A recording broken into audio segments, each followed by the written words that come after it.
best, army best guys. Guys, aku nak main dulu sebab aku kumpul dia banyak. Lepas tu aku upgrade kan. Tada. High five bro. Okay, tengah ambil guys. Guys. Aku tak main gini guys. Aku dapat 3 bintang. Tapi, yes, berhasil guys. Aku dapat 3 bintang guys. Alhamdulillah guys. Guys. Okay guys, tengok ni. Gila lah guys. Ini nama siapa pada guys. Guys, tengok guys. Guys. Ada orang tengah bagi orang. Ada orang tengah kuraja saya guys. Ada kuraja saya. Ya guys, ada kuraja saya. Sorry guys. Aku tak bising guys. Kan dari buat malam tapi ini kuraja shit guys. Maksudnya apa nama guys? Apa nama bahasa Melayu maksudnya? Aku dah lupa apa nama dia. Ya, aku fikir jap.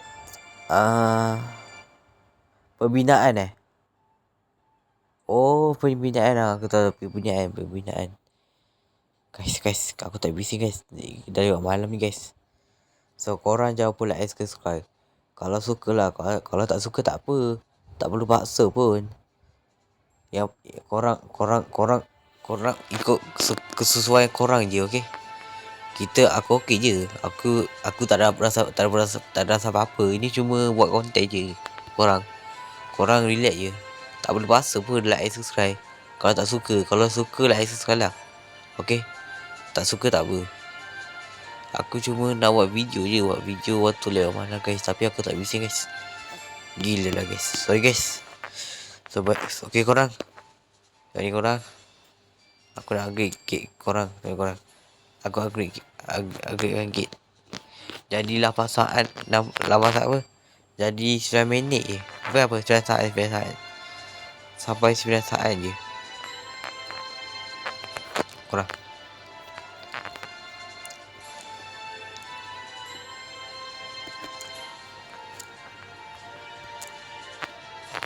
Yo korang, ini perfectional korang. Memang dikatakan bestie.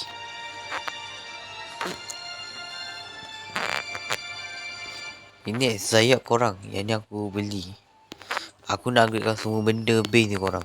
Nanti aku sambung next part, okay? Yang ni part 2. Part kedua, okay? Part ketiga nanti dulu, okay? Part ketiga aku buat okay korang? So korang jangan like, subscribe, okay? Aku tak bising korang. Dah lewat malam ni. Ni takut kena ganggu. Bagi orang tidur. Please. Aku dapat apa? Apa tu? Please. Aku nak 3 bintang. Please.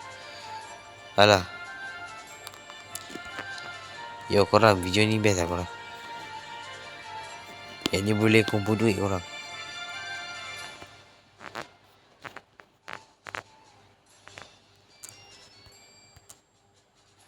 Perfectional korang. Ini sangat professional kan.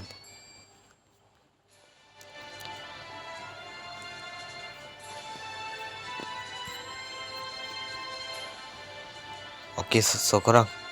Jumpa lagi next video nanti, okay korang? Okay korang, okay, bye. So kalau tak suka video tak apa, tak perlu paksa pun. So korang jangan lupa like, subscribe tau. Kalau suka lah video, kalau tak suka video tak apa. Tak perlu like, subscribe. Kalau suka, like, subscribe, okay? Bye. Jumpa lagi.